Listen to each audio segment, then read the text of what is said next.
Pues hoy estamos bastante contentos porque este es nuestro episodio número 10. Andamos de manteles largos, quisimos hacer algo diferente y Dios nos permitió hacer hoy Sí. algo diferente en nuestro 10º episodio. El día de hoy tenemos una entrevista que estoy seguro que va a ser de muchísima bendición. Tenemos como invitado a nuestro amigo, hermano Miguel. Y pues bueno, voy a dejar que se presenten ellos dos también, ¿va? Richie. Buenas tardes, Ricardo Contreras. Una vez más aquí estamos. Miguel, Sí, ¿qué? sí, muchas gracias. Gracias por la oportunidad, pastores. Mi nombre es Miguel Ángel Lutzo Steiner. Soy cristiano, soy padre, esposo, hijo, hermano y también médico. Y bueno, gracias a Dios pude conocer de Cristo en un proceso muy difícil en mi vida y es la razón por la que estamos aquí, eso entiendo. Así Y, es. y bueno, Bueno, pues muchas gracias por la oportunidad. así es. Y parte de que, digo, te agradecemos aquí igual, pues la oportunidad de tener esta plática, que es una plática, como siempre decimos, sin censura. Va a haber momentos, ahí picantes, pero pues también es una plática entre amigos, entre hermanos, entre Amén. personas que amamos a Dios y pues a veces lo interesante de esto es cómo vivimos cada uno nuestra fe, nuestro cristianismo, nuestro Ujú, proceso, ¿no? ujú, Y quisiera preguntarte primero, Miguel, ujú. si alguna de las personas que nos está viendo googleara por ahí tu nombre, primer pregunta, ¿qué sería lo que encontraría acerca de Miguel, exsecretario de Salud del Estado?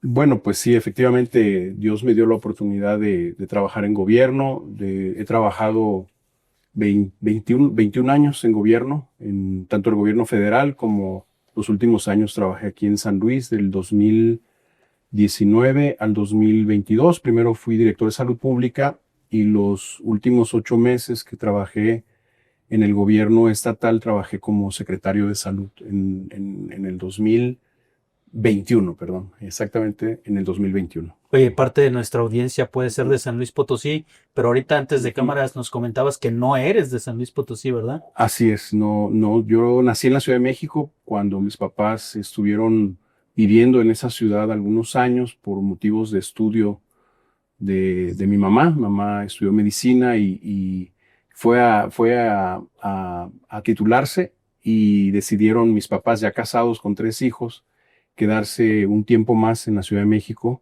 y ahí estudió, gracias a Dios, la especialidad de ginecología. Y yo nací en el último año de esa estancia de ellos y después fuimos a vivir a Tabasco, donde está mi familia paterna.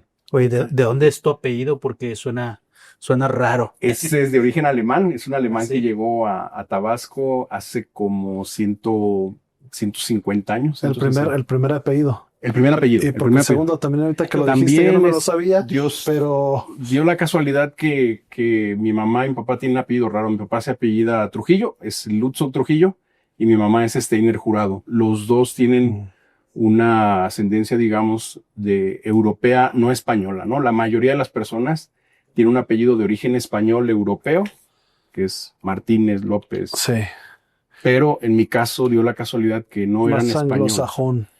Es alemán, uno es alemán y el otro, hasta donde sabemos, es de una provincia italiana pegada con Suiza y Oye, por eso la estatura, cuando te conocí, hasta la hora sabes, hasta sentí como que me tronó el cuello, no estoy acostumbrado a voltear para arriba y ya con ahí, razón lo de sí. alemán. Oye, Miguel, bueno, esa es la parte a lo mejor que la gente conocería de ti, ¿no? Exsecretario de Salud. eh, que estuviste presente aquí en el COVID, dando noticias, dando datos, pero qué cosas no encontraríamos en las redes sociales acerca de ti que quisieras compartirnos. Bueno, pues creo que mi familia, mis amigos, la gente que gracias a Dios tengo la oportunidad de estar en contacto con ellos a través de las redes sociales, saben que tuve una gran experiencia en el penal. Yo estuve en un penal de manera injusta por 33 meses y gracias a Dios y a un amparo que ganamos, ahorita estoy aquí en la casa. De hecho estamos grabando aquí en la casa de ustedes. Sí es. Y bueno, pues en ese proceso doloroso, difícil, porque es difícil llegar a una cárcel, seas inocente o culpable, es muy doloroso. Y en nuestro caso, pues el tener toda esta choque de emociones, el por qué a mí, por qué a nosotros, yo me consideraba una persona buena. Yo me consideraba una persona buena y yo decía para mí mismo, durante mucho tiempo lo dije, pago impuestos, veo por mis hijos y no me paso semáforos. Y la verdad es que cuando meditaba yo en el penal sobre mi vida anterior y conociendo la palabra de Dios, dije, no soy bueno, soy pecador. Y cuando confrontaba yo ese dicho propio, yo decía, ni soy bueno, me pasaba yo los semáforos en la noche en la Ciudad de México, porque viví muchos años allá, claro. porque era cultural, porque en la noche te podían asaltar y los pasabas. Así es. Y digo, como todos he cometido errores también con mis hijos, son cosas que todos tenemos dificultades en la vida y bueno, pues encontré en las escrituras que todos somos pecadores y que yo estaba viviendo de alguna manera muchas cosas que eran consecuencia de mis pecados. Y no me refiero a la cárcel, sino a problemas personales que yo estaba arrastrando, como los tenemos todos. Que yo creo que eso es lo interesante, ¿no? Que desafortunadamente, afortunadamente, no lo sé, Dios sabe sus tiempos, pero a lo mejor este proceso que vives tú es llevarte a un extremo, ¿no? Que te permite revirar y decir, ay, caray, ¿qué estoy haciendo con mi vida? ¿No? Que a lo mejor muchas personas que ven este podcast tienen esta idea, ¿no? De yo soy bueno, yo no hago cosas tan malas, o incluso pues yo no estoy pagando una consecuencia, pues sí, a lo mejor me peleo con mi hermano, con esto y lo otro, pero a lo mejor esta parte de ir a este extremo de lo que Dios te permitió vivir, que ahorita lo vamos a tocar más adelante, te permite tomar una decisión.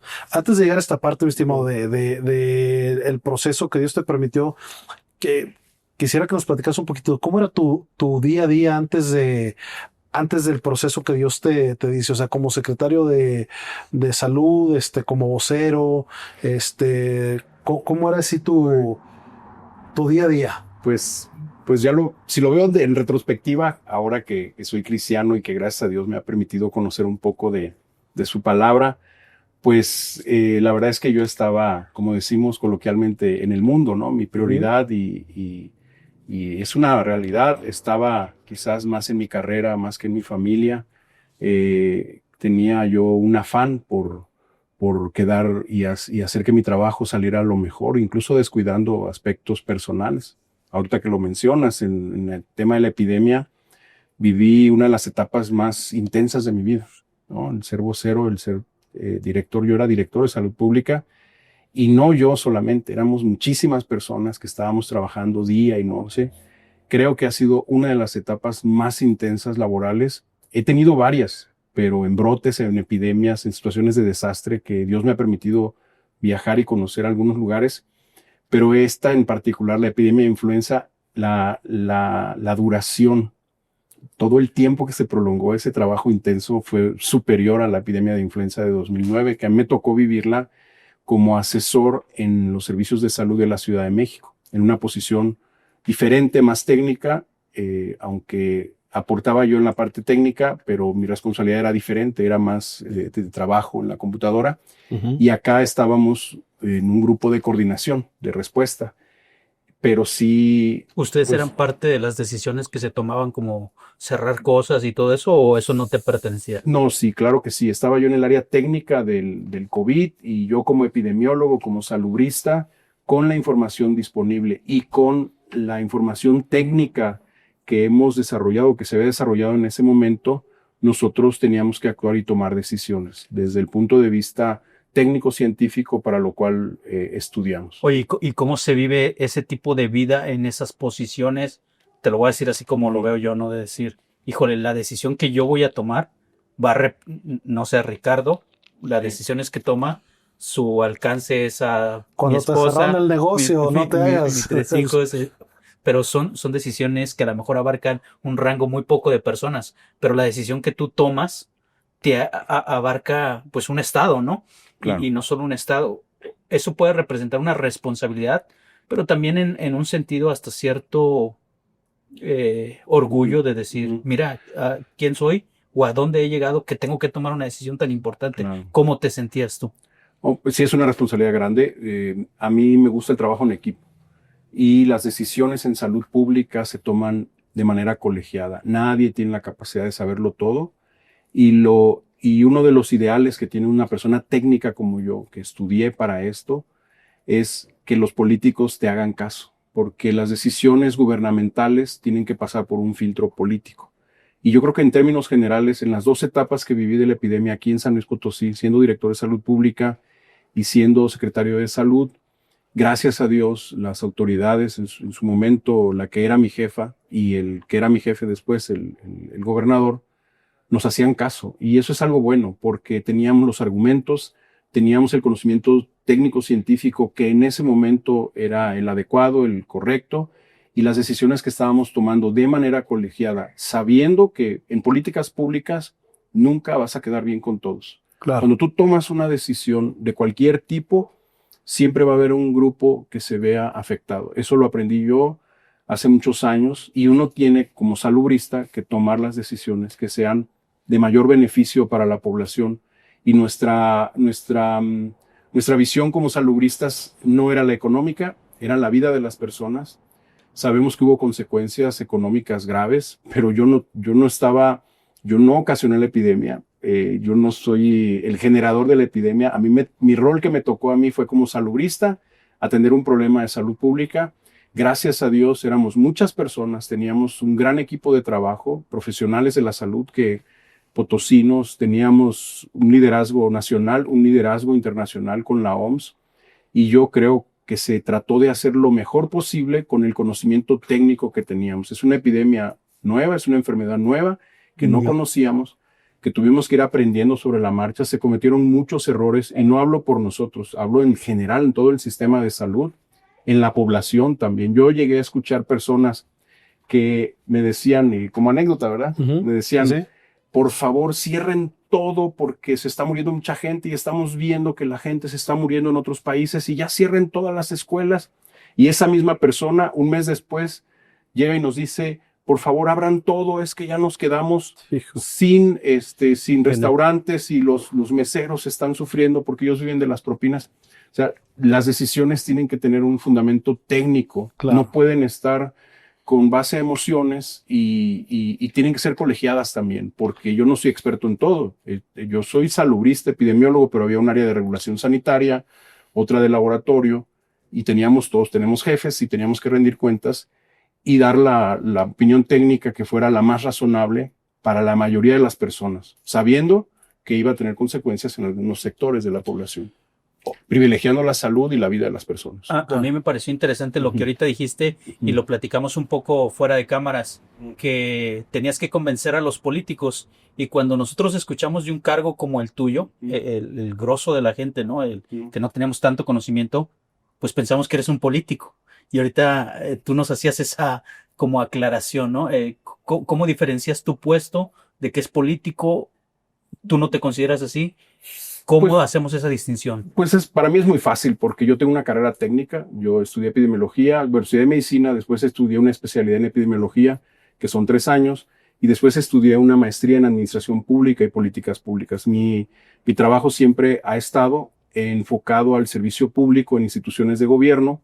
Nunca he estado con un grupo político buscando un puesto político a través de votos. Yo nunca he sido un promotor de votos, de ir a un lugar a buscar votos. No sé si me explico. Okay. No pertenecía yo a un grupo en específico aquí. A mí me invitaron a trabajar aquí, así lo quiero ver, y lo digo con todo respeto por mi historial técnico, por mi carrera profesional, y me invitaron a trabajar a este estado y vine con gusto y hicimos la mudanza y bueno, pasaron muchas cosas, ¿verdad? Y gracias a Dios, porque Dios tiene un propósito. Yo le doy gracias a Dios por el tema de la epidemia. Alguien iba a estar al frente, me tocó a mí, le doy gracias a Dios. Se va a escuchar un poco raro lo que voy a decir, pero es como, no sé, un futbolista que a lo mejor tiene 2 o 3 oportunidades de ir a una final o de ir a un mundial. Se escucha raro. Yo soy epidemiólogo y nos preparamos para enfrentar un problema crítico en una situación crítica. Trabajamos todo el año tratando de que los problemas de salud no se desequilibren, detectarlos, atenderlos, organizar los programas de salud para que en lo que hay, en las condiciones en las que vivimos, con los recursos que tenemos, se le pueda otorgar a la población lo mejor posible en términos de atención, de prevención, de vacunación, de todos los programas. Pero bueno, no sé si contesté tu pregunta. Sí. Yo nunca he estado en un grupo político buscando votos y yo me voy a encargar de este distrito y entonces cuando tú llegues yo voy a hacer esto. No, jamás.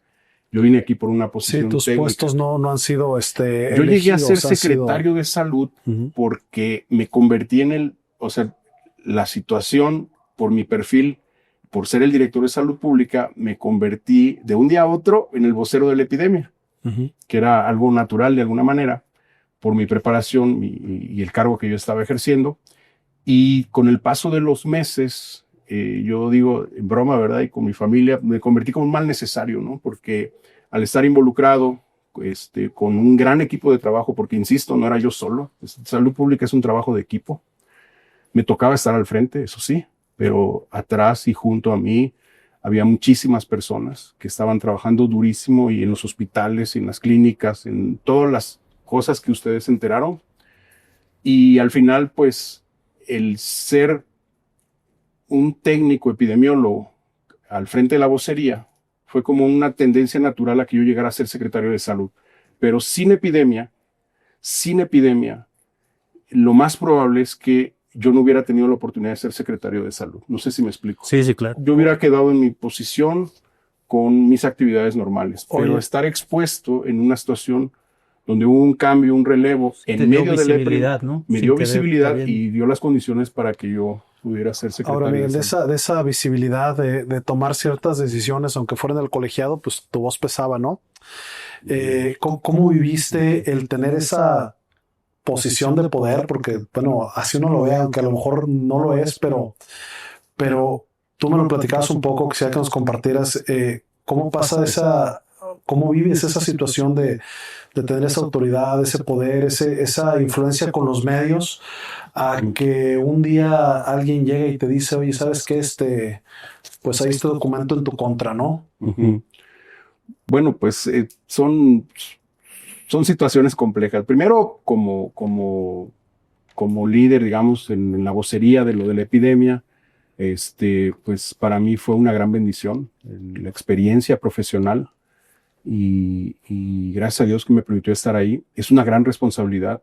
Yo quiero expresarles que era tanta la información. Teníamos personas, gracias a Dios, que estaban checando exclusivamente los medios, porque había tantas noticias y una de mis preocupaciones era que pudiéramos dar una noticia equivocada. Nosotros como técnicos no queríamos propiciar más miedo ni desinformar a la población con cuestiones irresponsables, pues, en el manejo de la información. O sea, nosotros estábamos preocupados por ser certeros, por ser precisos, por decir la verdad. ¿No? Aquí mucha gente, entiendo que hay un mundo de conspiranoico, pero en el caso de nosotros, una de las premisas y en la escuela donde yo me formé era hablar la verdad, las cifras, todo estaba bien trabajado con epidemiólogos de aquí de San Luis en una coordinación. Insisto, no todas las cosas salieron, no teníamos todos los recursos, y era una enfermedad nueva y pasaron muchas cosas, ¿verdad?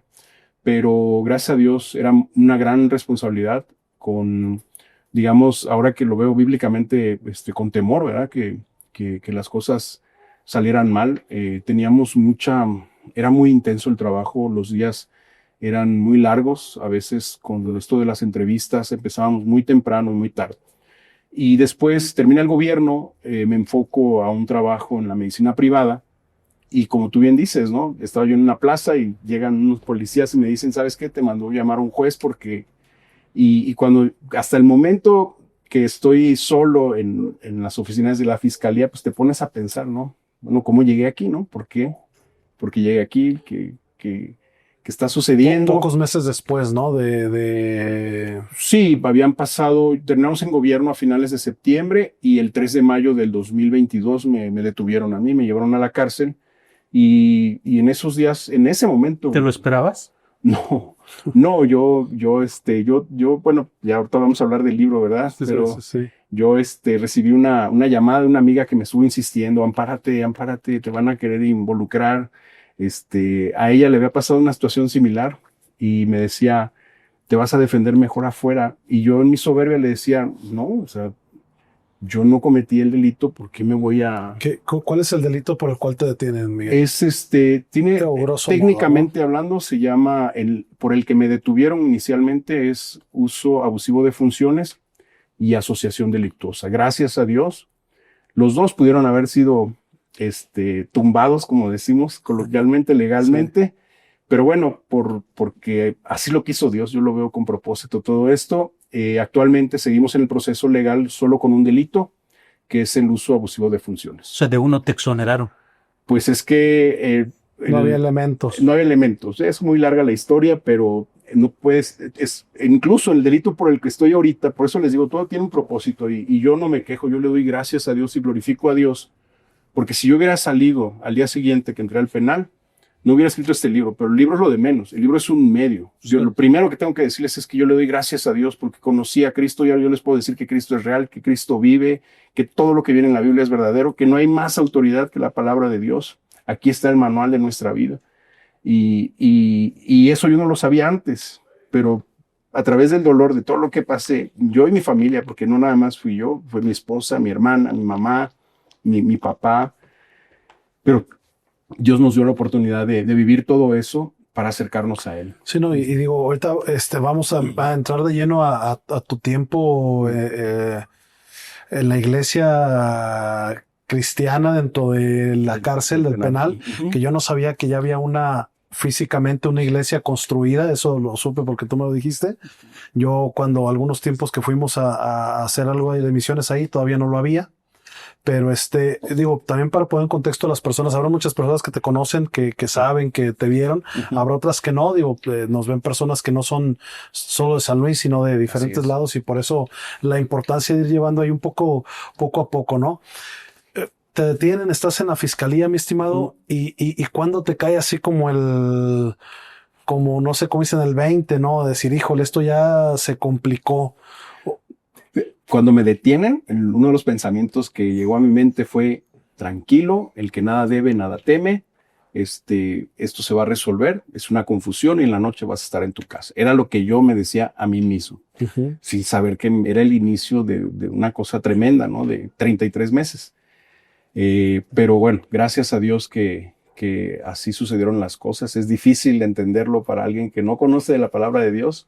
Pero sí hubo un momento en que te cayera ese 20 de decir, a sí. ver, ya vi la situación y no va a estar tan fácil. Sí, no, el día Digo, que... porque ahorita lo platicamos antes de al aire, sabemos que vivimos en un mundo caído. Eso enseña la Biblia, ¿no? Así es. Y yo les puedo decir con toda certeza que lo que viví...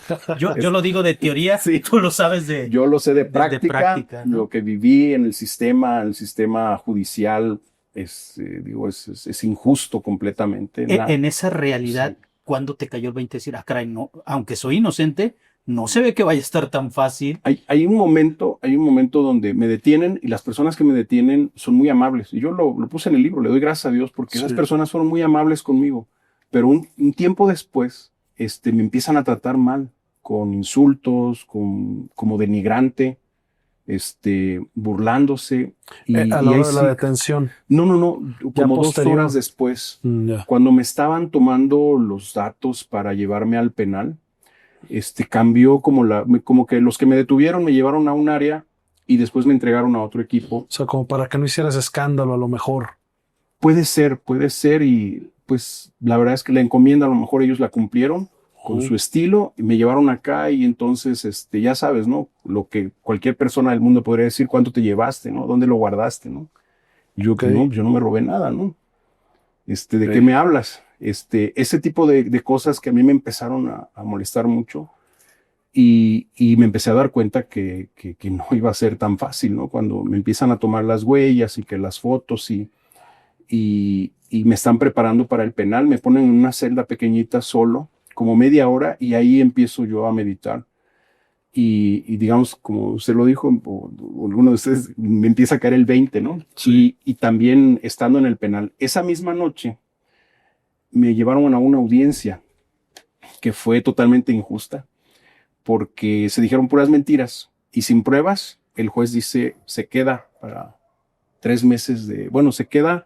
En lo que se investiga los dichos o algo así. Y además no estaba mi abogada. Yo le decía al juez, oiga, no está mi abogada particular, yo quiero que que esté mi abogada particular. Es un derecho que tenemos. Yo después me entero que tenemos derecho a revisar la carpeta. Yo, sin saber de leyes, me pusieron una abogada de oficio que revisa, la conozco en ese momento, está sentada ahí y hay una carpeta de este tamaño. Y le dice el juez, no, ahí está la abogada, lo va a defender ella. Y le digo, pero ella yo no la conozco, enfrente de todos, ¿no? Ya con la grabación puesta y todo. Yo no la conozco a ella. Y la abogada me acababa de decir que le acababan de entregar la carpeta. No, pero ella ya estudió su carpeta. Y le digo, no, ella me acaba de decir que acaba de recibir la carpeta. Entonces tenemos derecho a una estrategia de defensa. Y ahí te das cuenta y te cae el 20 de que estás en una situación complicada. Algo ya preparado, algo que ya... Sí. Que no se acaba de iniciar. Así es. Oye, y por ejemplo, volviendo a, o más bien viéndonos a lo espiritual, ahí pues, ¿cuál es tu contexto espiritual? ¿En ese momento? Ajá, sí. Por ejemplo, nunca, ay Dios, ayúdame, que estoy, o no tenías ese antecedente, ese background, de Respaldo. hacer una oración, un rezo. No, nada. Siempre he creído en Dios, siempre he creído en Dios. Tuve una experiencia para mí que fue de parte de Dios, porque conocí la palabra de Dios en un grupo de juvenil católico de los 13 a los 15 años que se dedicaba a estudiar las enseñanzas y principios de nuestro Señor Jesucristo. Y yo creo que eso me marcó a mí. Fue una etapa muy especial de mi vida, pero como a muchos me alejé, dejé eso. Es como estar en una temporada donde vas a una escuela y luego te pasas a otra y lo que ya no regresas, cuando pasas a la prepa ya no regresas a la secundaria. Y me pasó así. Empecé a leer cosas que eran agnósticas, que eran totalmente diferentes a lo que había estado viviendo ese tiempo, y definitivamente me alejé. Después se enfermó un hermano de leucemia en 1990 y mi familia luchó, mi hermano, mis papás y todos juntos luchamos contra esta enfermedad durante 6 años. Y fue algo doloroso cuando mi hermano falleció, para mis padres, para nosotros. Sabíamos ya que iba a fallecer en cualquier momento. Estaba, como le dicen, desahuciado. Pero fue un momento importante para mí porque yo me enojé mucho con Dios. Yo no entendía, ni tenía las herramientas, ni el conocimiento. Lo que había conocido de la palabra de Dios era muy superficial a lo que gracias ahora a Dios conozco. Pero no tenía las herramientas y no recuerdo haber recibido alguna atención. Y en ese ayuda. Momento me enojé con Dios. No dijiste muchísimo. Así como, cae Diosito, o algo, ¿no? Pues fue coraje en ese momento. Fue mucho coraje. Yo le gritaba a Dios. Yo le decía, no entiendo cómo puede morir un hijo antes que un padre. Yo veía el dolor de mis padres y sentía el dolor de ellos. Lo viví, lo compartí, pero me enojé mucho con Dios. Y trasladándolo a este momento que vuelves a otro momento difícil, que fue otra vez el coraje con Dios, ya no era relevante Dios. ¿Cuántos años tenía cuando murió tu hermano tú? Yo cuando enfermó tenía 15 y cuando él falleció él falleció en el 96, yo tenía 21, iba a cumplir 21 en ese tiempo. Como todos, tuve muchos problemas en mi vida. Riesgo de accidentes, enfermedades de mis hijos, momentos críticos. Tuve un hijo que estuvo en terapia intensiva durante 5 días y realmente yo le lloré, así como Ana. Yo lloré y derramé mi corazón durante 5 días y yo sé que Dios me escuchó, pero no sabía yo lo que estaba haciendo. Sí le estaba pidiendo a Dios, pero ni conocía que lo estaba haciendo de manera natural, de mi espíritu, de mi alma, clamando y pidiendo por la salud de mi hijo. Lo hice por mi otro hijo, y mi relación con Dios era muy, muy particular. Todos tenemos una relación con Dios que es única y es individual, es maravilloso. El Señor es tan poderoso que tiene una relación única con cada quien. Pero el punto es que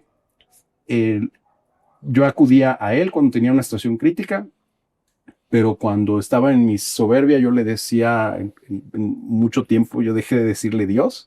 Yo le decía universo, destino, porque estoy enojado contigo porque se murió mi hermano, ¿no? Porque porque no quiero... Y en este momento que estás en ese lugar solo, meditando, ¿Dios pasó por tu mente? ¿O? Las primeras horas no. Las primeras horas no. Fue con el paso de las horas y de los días. Y conscientemente, yo les digo honestamente, hasta que pasaron varios días, yo tuve una revelación, en el sentido que me di cuenta, es que para mí es difícil describirlo, es una sensación que inunda tu cuerpo y un pensamiento repetitivo en mi mente que era: Dios no me trajo aquí, Dios no me trajo aquí, Dios no es malo, Dios no está en mi contra, fueron las personas, hay personas malas que me trajeron aquí, pero Dios no está en mi contra. Y en mi mente estaba: yo no puedo hacer lo mismo que hice con mi hermano, porque Dios no me trajo aquí. ¿Ya alguien te estaba compartiendo o todavía no? No, todavía no pasó. Esto fue... Fue en los primeros días de y en ese momento que tú tienes esta revelación, esta palabra rema, ¿no? Yo creo que es con una de certeza, de decir, no fue Dios. ¿Ya había pasado para ti el momento más crucial de aceptar o más difícil, o estaba por llegar? O sea, ¿cuál fue el momento así que tú dijeras, sabes que el momento más duro? De la cárcel. En la cárcel, sí. Híjole, el momento más duro de la cárcel es, o sea, entiendan mi contexto, ¿verdad? Es una cárcel injusta, yo estoy, yo me mantengo en mi posición, o sea, yo no cometí el delito, yo no me voy a echar la culpa, yo quiero salir absuelto de esta situación. Me están... ¿Había una salida fácil? Pues siempre la hay, si ofreces dinero o si te echas la culpa. El sistema, desgraciadamente, el sistema judicial de México está hecho para que la gente se eche la culpa. ¿Pero tú la sabías? No la sabía con anticipación, la aprendí en el penal. El sistema está hecho para que seas inocente o culpable, te eches la culpa, porque cuando te echas la culpa puedes firmar un procedimiento abreviado y eso reduce tu sentencia.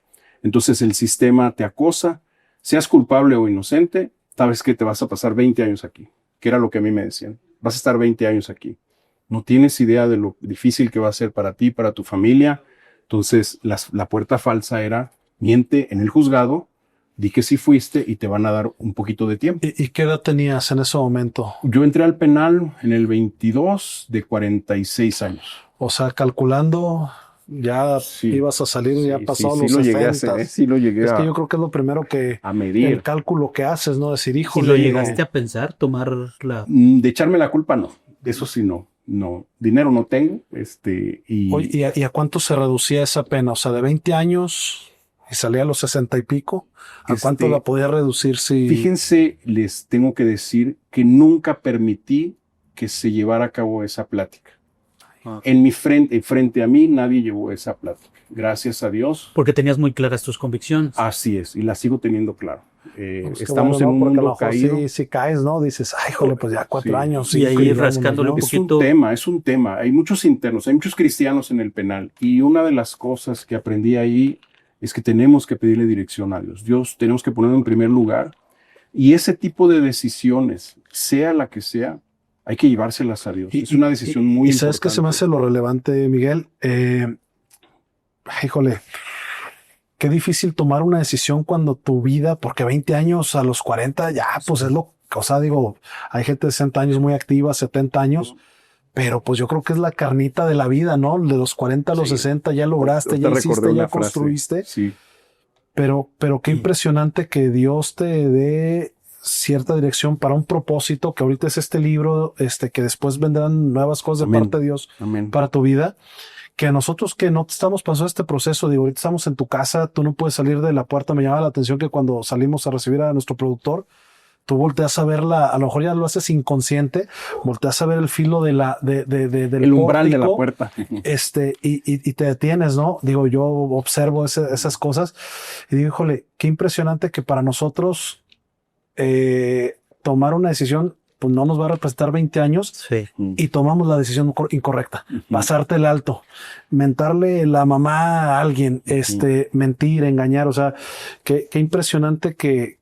Con algo insignificante, ¿no? Con algo insignificante, o sea, haciendo el paralelismo, ¿no? Que Dios te lleva a ti a tomar una decisión que te pudo haber costado 20 años y lo que representa para nosotros, ¿no? Decir, hasta ¿sabes puedes argumentar con Dios, ¿no? Yo creo que, bueno, no sé si a ti te pasa, pero puedes hasta argumentar con Dios, decir, oye, a ver, tú sabes que esto es injusto, voy a Amén. mentir para que pueda ser más rápido, pero tú sabes que en realidad, aunque mienta, Como lo sigo hacemos siendo, muchas ¿no? veces Sí, los cristianos, pues Claro. esa es la que realidad. negociamos, que Negociamos negociamos con Dios, a Dios ni en cuenta Claro. con esta negociación, pero es a veces la Le negociación llevas es la con decisión Dios, que ya la tomaste. negociación es con tu carne, Sí. sí, tu espíritu con tu carne es la que está negociando, porque Dios ¿No no va a te pasó? negociar.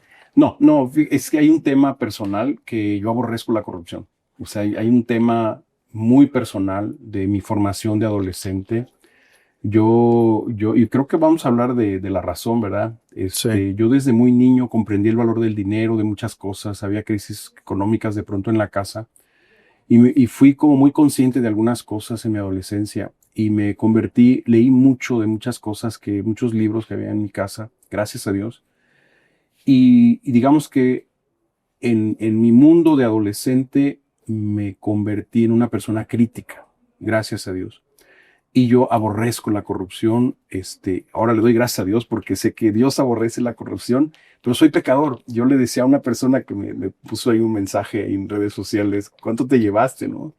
Y yo le decía, mira, tú me estás juzgando sin conocerme. Yo te quiero decir que yo no soy mejor que tú tampoco. Yo aborrezco la corrupción desde hace años, pero soy pecador igual que tú. O sea, todos somos pecadores, todos hemos cometido errores. Yo aprendí en el penal que de alguna manera todos somos víctimas y somos victimarios en un mundo caído, porque eventualmente hacemos daño, traicionamos, mentimos, usted lo dijo, pastor, y eventualmente somos víctimas de traiciones, de mentiras. Y al final, creo que esto es importante porque a veces nos pasamos de vivir como víctimas y tenemos que reconocer que hay pecado. No le hemos hecho daño a nadie, o sea, todos claro. es injusto. Yo decía, yo soy bueno, ¿no? Sí, ¿Cómo llegué claro. aquí si yo soy bueno? Y cuando empiezas a leer la Biblia y cuando llegué al pasaje de la disciplina, de veras, yo pasé varias cubetadas de agua fría ahí en el penal leyendo la Biblia y le doy gracias a Dios porque sé que todo es para bien. O sea, literal o en sentido figurado. En sentido figurado, porque ¿Qué dices? Porque sí hay cubetazos de agua fría. Hay burlas, hay discriminación. La verdad, yo me siento muy bendecido. El Señor me cuidó siempre, me puso siempre en lugares. ¿No viviste eso? Sí, de alguna manera hay rechazo, hay burlas. Vas con la Biblia y se dan la vuelta o no. Oye, ¿quién te llevó tu primer Biblia? Mi esposa. Teníamos una actividad, digamos, religiosa antes de llegar al penal y también aquí lo puse en el libro, y había como cierta urgencia y yo me ofrecí para ir a comprar una cruz, ¿no? Y cuando entro a la librería, de estas que están aquí en Carranza, ¿verdad? No les vamos a hacer publicidad, pero quiero ubicar que era una librería religiosa, ¿verdad? Ajá. Y entonces entro y escucho una voz que me dice, compra una Biblia. Y yo compré una Biblia. Después de estar meditando, me quedé asombrado. Nunca había entrado a una tienda de ese tipo. Había muchas cosas, pero lo que más me llamó la atención es que había muchas Biblias. Muchas Biblias. Y gracias a Dios, la Biblia que compré ese día, fueron 40 días aproximadamente antes de que me detuvieran, fue la Biblia que me llegó.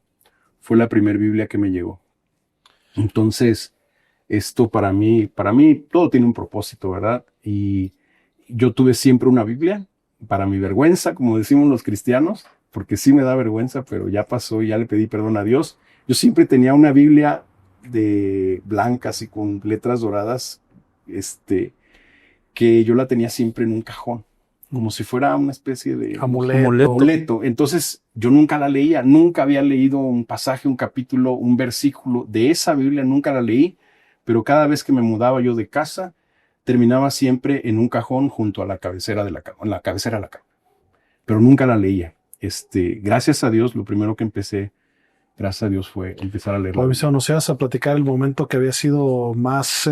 Sí, bueno, quiero decirles porque el enemigo te ataca. O sea, llegas a un lugar de estos sin ser cristiano, sí. El enemigo quiere derribarte y el enemigo tiene información, digamos, acerca de uno y lo primero que te dicen es, estás peleando contra el gobierno, y nadie le gana a gobierno, ¿no? Y otra cosa que me decían, te va a abandonar tu familia. No sabes la de pláticas que hay, porque llegas a un área donde hay muchísimas personas, hay algunos que ya han estado en la cárcel o que ya llevan tiempo en la cárcel pero es un área de nuevos, ¿no? Y entonces el enemigo ahí te habla, en un año todas las esposas se van.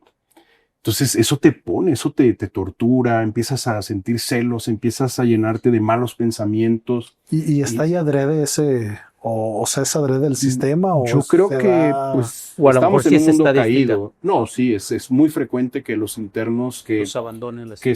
después de cierto tiempo que avanza el proceso, insisto, digo, gracias a Dios mi familia ha estado ahí. Yo le doy muchas gracias a Dios por mi esposa, por mi hermana, mi mamá, porque a pesar de lo difícil, lo complicado, siempre estuvieron conmigo y me respetaron mis decisiones, ¿no? Esto de decir no. Yo la primera plática que tuve con los abogados, cuando los conocí, porque son de la Ciudad de México, les dije, les quiero pedir dos cosas. Una, no me mientan. No quiero que me mientan. Ustedes son mis abogados. Yo no tenía dinero. Mi familia les va a pagar a ustedes. Pero no quiero que me mientan. Quiero que me digan la verdad. Y no quiero que den un solo peso para una reunión, para una audiencia, que acelerar la audiencia, que unas copias, que si te dicen que la audiencia va a ser en 2 meses, que sea en 2 meses. Porque no quiero que hagamos ningún acto de corrupción. Yo voy a luchar esto y mi familia me apoyó en todo eso. Antes de encontrarte con Dios ahí en la prisión? Antes de encontrarme con Dios Ok. en la prisión. Eso fue en mayo. Ok. Yo recibí a Cristo. Yo le empecé a leer salmos. Yo tenía la Biblia, no sabía cómo leerla. Y un día en el teléfono, ¿verdad?, con mi esposa, y me dijo, pues lee salmos. Y empecé a leer salmos, pero no entendía nada. Poquitos meses antes yo había conocido unos pastores. Hicieron una oración por mí, por mi familia. Poquitos Y- meses antes de entrar De entrar al penal. Ok. Al penal es parte del propósito. Y yo recordé que él había recitado un salmo. Y me acordé en ese momento, en esa noche, y entonces me enfoqué en el Salmo 27 y empecé a leerlo y a tratar de entenderlo. Yo había leído todo el libro de Salmos y no había entendido nada, absolutamente nada. No me podía acordar ni del título ni de lo que decía, pero fue en ese momento cuando recordé y regresé al Salmo 27. Y ahí empezó, digamos, una parte, yo sentí ese calor, esa protección, ese cuidado de Dios, ¿no? ¿Y cuándo Sí, es tu encuentro Pero total? nos platica el momento más oscuro. Ah, que sí, yo sí, estoy esto- con ese O sea, y es que- ya van es que 3 veces que yo- me regreso. Yo le decía a una persona hace poco, a ver, yo no tuve un encuentro porque haya muerto clínicamente, que haya muerto y que haya visto al Señor en una visión, o tuve un encuentro que yo creo en eso, que Sobrenatural. sobrenatural, de que estuve en coma y tuve una visión, estuve platicando con el Señor. Yo no viví eso. Yo lo que viví fue un proceso durante meses, y es un proceso que no ha terminado, que continúa, donde el Señor, gracias a Dios, pudimos escuchar su voz, tuvo misericordia de nosotros, nos empezó a enseñar, a instruir, a corregir también. Fíjate que me gustaría hacer un ejercicio. A mí, a donde quería yo ir, Ujú. Pero sí esa- tengo un momento crítico, ¿eh? pero yo lo leí. Ujú. ¿Qué te parece si lo dejamos ahí al aire para Sí. que quede el libro? Digo, habla Sí. acerca de que te dan una cobija, del sí. momento de que esa cobija se convierte en tu almohada, se convierte en muchas cosas, del tema de la litera, cuando tienes que estar en un cuarto con 10 personas, me parece. Entonces, pues digo, son momentos, pues digo, no sé cuál sería, o cuál pudiera ser el que tú digas el más, y si lo quieres decir también dilo, pero Ujú. porque hay mucho material sí. interesante dentro del libro, ¿no? Pero Sí, o sea, yo no sabía. Yo cuando empiezo a escribir el libro y empiezo a meditar en muchas de las cosas que yo he vivido, yo me empiezo a glorificar a Dios, porque el día que la primera noche que pasé ahí, yo recibí una cobija limpia, así, esponjosita. No era nueva, pero yo no traía nada más que la ropa que traía puesta. Y venía de una audiencia donde me habían negado mis derechos, donde había escuchado una te habían hora hablar violentado. puras mentiras acerca de mi carrera profesional, que me pegaba en el orgullo. Y, y entonces regreso y un custodio dice, a ver, tráiganle una cobija a él, viene sin nada. Y eso para mí, ahora que lo veo en retrospectiva, yo sé que es la misericordia de Dios, porque esa cobija Yo la usaba de almohada, de cobija, de cama, de todo, ¿no? Y la tuve durante muchos meses. Yo sé que es la misericordia de Dios que utiliza a las personas. Y después de vivir todo lo que viví en el penal, tener una cobija limpia, no es un tema de casualidad, ¿no? Que en esa misma noche, además eran las 12:30 de la noche cuando yo regreso al área donde me tienen detenido y a donde me tocó dormir esas primeras noches, ¿no? Que era un dormitorio de máxima seguridad. Uh-huh. Pero ¿sí consideras o no consideras que hubo un momento así en donde ya puedes cobrar toda esta realidad de Dios, empiezas a tener? Fue un proceso y yo le doy gracias a Dios. Nos envió maestros, nos envió personas que nos empezaron a dar palabra. Es como extraño que alguien te diga de pronto que acabas de conocer y te diga, vente, vamos a hacer un estudio de la Biblia, ¿te gustaría? ¿Crees en Dios? Y yo, sí, vente. O el día que recibí a Cristo, ¿no? Que hay un servicio ahí dentro del penal de los cristianos que viven en el penal, donde al área de nuevo ingreso van y comparten la palabra 3 veces a la semana. Y un día me tocó a mí y el que en ese momento era el predicador termina y me dice, ¿quieres hacer una oración? ¿Quieres recibir a Cristo en tu corazón? Y yo le dije, sí. Y soy honesto, yo terminó la oración y yo seguía en mi mente pensando en mis problemas, ¿no? Claro. Yo no sabía el significado, la importancia que tiene la oración. Y obviamente esa oración la he hecho muchas veces y cada vez le entrego mi corazón al Señor, sabiendo lo importante que es esa oración y la oración de fe, ¿verdad? ¿Y esta persona era parte del penal? Sí, claro, es interno. De hecho, él después fue pastor y gracias a Dios él salió antes que yo. Él fue uno de los pastores que tuve ahí dentro del penal. Hay un movimiento cristiano fuerte. Y yo les decía, tenía mi Biblia. ¿Cómo se vive? Digo, a lo mejor tú que lo viviste, hay cosas que se te hacen como muy así, como sea, pues, pero uno que, pues, que desconoce totalmente. O sea, ¿cómo se vive el cristianismo dentro del penal? O sea, cuando hay reuniones, iglesia, ¿no? Hasta la vida de iglesia, que conocemos acá como iglesia. O sea, yo estoy más que agradecido con Dios. Llegué a un lugar donde encontramos un refugio. Es difícil, es duro. Ahorita lo platico rápido. Es fácil decirlo. Vivirlo no es fácil. Es un proceso, además. Yo les decía, llegué a un momento en que yo reflexionaba sobre mi vida y darte cuenta que has cometido muchos errores y que estás pagando las consecuencias de tus errores, que pides perdón, el Señor te perdona, pero las consecuencias de tus errores están vigentes, ¿no? Uh-huh. Y no tiene nada que ver con la cárcel que estaba yo viviendo, sino con mi vida personal, ¿no? Los errores que yo había cometido hasta ese momento. Y bueno, el punto es que llego a una cárcel que no es cualquier cárcel. Me dicen a mí, que es la única que conozco así, de esta manera, ajá, que solamente hay 2 penales en el país que tienen una cárcel, que tienen un templo construido dentro del penal. Es una gran bendición porque tener un templo te da la oportunidad que, respetando las reglas de la autoridad, tú puedes ir y permanecer y hacer la limpieza. Son actividades, están catalogadas dentro del sistema jurídico como actividades culturales. Tenemos derecho los internos, en su momento, ¿verdad? Que yo era interno, existe el derecho a libertad de credo no me acuerdo cómo se llama, pero a profesar tu fe. Ajá. Tienes tu derecho y aquí es patente, ¿no? Hay una iglesia católica construida dentro del penal y hay una iglesia cristiana. Y para mí fue un gran refugio. Como en el área común, libre, está aparte. Está dentro. Es que hay, por ejemplo, está en un área que se llama pedagogía. Pedagogía es donde están las computadoras, llevan la coordinación de las clases, la primaria, la secundaria, la prepa, hay talleres, hay cosas buenas, hay cosas muy buenas. Yo estoy muy agradecido y hay gente muy comprometida en el penal con la reinserción de las personas. A la sociedad. Gracias a Dios me tocó participar en clases de salud pública dentro del penal. Compartir un poco.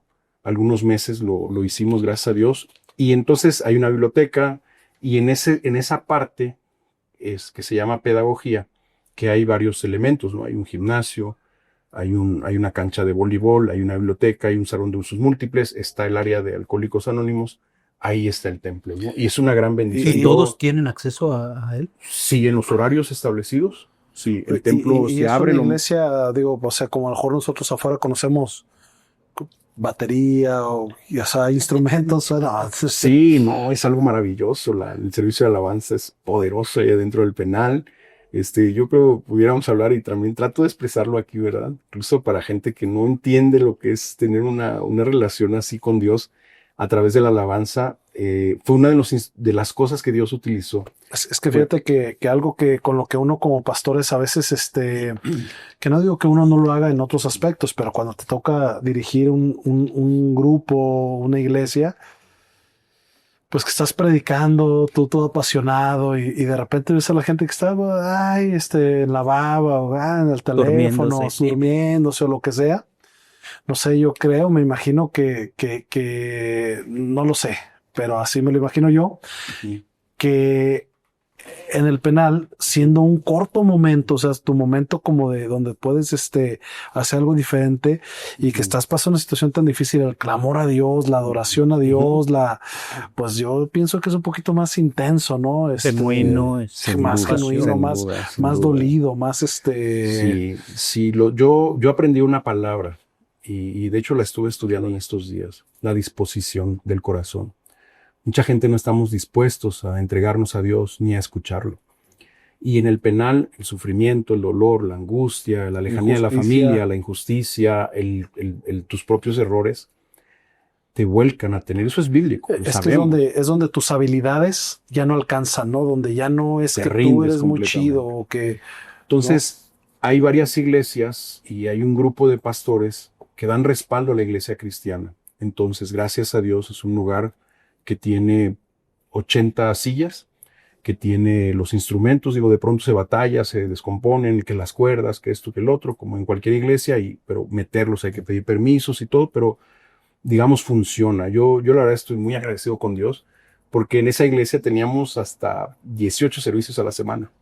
O sea, en el mejor momento que yo creo que fue 2023, porque luego hubo unos motines y cambiaron las reglas y todo, pero la mayor parte del tiempo que estuve en el penal, primero empecé como congregante, soy honesto, primero iba con una congregación cristiana, iba al templo cristiano, iba a la iglesia católica.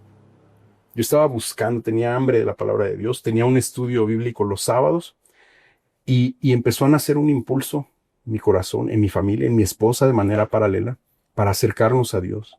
Y el Señor nos empezó a hablar de muchas cosas, ¿no? Incluso anatema, idolatría, muchas cosas, es muy largo de compartir, pero al final nos fue acercando y llegó un momento en que yo incluso estaba haciendo actividades que no hacía yo en mi vida anterior, ¿no? Estaba jugando juegos de azar con apuestas, ¿no? Y con mucha frecuencia lo hacía, pero cuando empecé a asistir al templo y empecé a leer la Biblia y el Señor te empieza a redarguir y empiezas a escuchar y en tu mente, ¿no? Deberías estar leyendo la Biblia en vez de estar aquí jugando. O de ese dinero que estás perdiendo lo deberías, eran poquitos pesos, pero es algo que no edifica, como dice la Biblia, venía el pasaje a mi mente, ¿no? Todo me es permitido, pero no todo edifica, ¿no? Oye, mi estimado, y dentro de esta conversión que ya lo preguntaba Richie, ¿hubo algún momento así de quiebre en tu conversión o también fue paulatino el proceso de decir, ¿sabes qué? Digo, porque ahorita entiendo lo que hemos platicado, tú te consideras ya un cristiano totalmente enamorado del Señor, que no vuelves atrás, pero ¿en qué momento tú dices esa convicción, ¿no? Porque bueno, nos comentas que cuando aceptaste al Señor, pues no fue, a lo mejor no tenías tanto el conocimiento de lo que significaba, pero ¿cuándo es cuando dices, híjole, pues yo le pertenezco al Señor o Dios me trajo por las injusticias, por la gente mala, pero con el propósito, o sea, hoy entiendo el propósito de todo Yo creo que para mí fue un proceso, porque empiezas a escuchar las prédicas, las alabanzas, la voz de Dios a través de los hermanos, todo es para bien, hay un propósito, Dios tiene un propósito para tu vida, Dios te va a usar a ti, a tu familia, y lo crees. Y cuando lo crees y empiezas a vivir la palabra de Dios, las promesas, uno de mis pasajes favoritos que me ayudó mucho y que esta persona que fue mi pastor allá adentro nos decía, apréndanse los versículos, y él se sabe muchísimos versículos de memoria, Isaías 41:10, ¿no? Entonces, yo creí en eso, que yo no estaba solo, que el Señor me iba a ayudar siempre y me ayuda siempre y que iba a estar con mi familia también y que me iba a sostener y lo ha hecho todo el tiempo. Entonces, es como un proceso de aprendizaje. Hay momentos donde viene la duda. Yo al principio yo estaba leyendo a ver si encontraba un error en la Biblia. Y cuando leí en Génesis en plural, yo dije que hay un error. Y me puse a meditar en eso y dije, no, es que no estaba solo. Sí saben a qué. Sí, Por claro, supuesto. claro. Perdón, perdón. No, no, no, no, O sea, no. para entender, para las personas a lo mejor que hagamos, ¿no? Cuando el Señor Claro. dice, hagamos. Y yo dije, ya encontré un error, está mal. Y me pongo a meditar y es algo maravilloso la palabra de Dios. Estoy completamente Que convencido. fíjate que es algo que normalmente muchas personas en nuestra relación con Dios a veces hacemos, ¿no? Tú decías ahorita la intención. A veces no tenemos la suficiente intención. Vamos a la iglesia, pues porque es domingo, porque pues, ya la señora nos lleva o lo que sea, ¿no? A veces no hay suficiente intención, pero también a veces hay una mala intención o una intención equivocada, ¿no? Si estás muy, sí quiero escuchar la predicación, pero pues para ver qué hay que se equivoca, cuántas muletillas se avienta el predicador, yo tengo anécdotas digo, de esas. y digo, definitivamente la Biblia que tenemos nosotros, podemos nosotros encontrar lo que pudiéramos ingenuamente pensar que son errores cuando realmente pues nosotros tenemos una traducción, ¿no? Lo hemos dicho muchas veces que no tenemos el texto original, ni el contexto, ni muchas cosas que a veces necesitamos un poquito de revelación del Señor. Y la fe también para decir, Señor, pues un día vamos a estar delante de ti y todo será revelado y aclarado. Y ni lo necesitaremos tal vez, ¿no? Cuando estás delante de Dios, ya lo que... Deuteronomio 29, vámonos, 29. ¿no? Correcto. Entonces, las cosas secretas le pertenecen a Dios, las reveladas son para nosotros. Así es. Yo creo que fue un proceso. Es difícil la vida del cristiano allá en un penal, es complicado, viene el desánimo, hay muchas pruebas.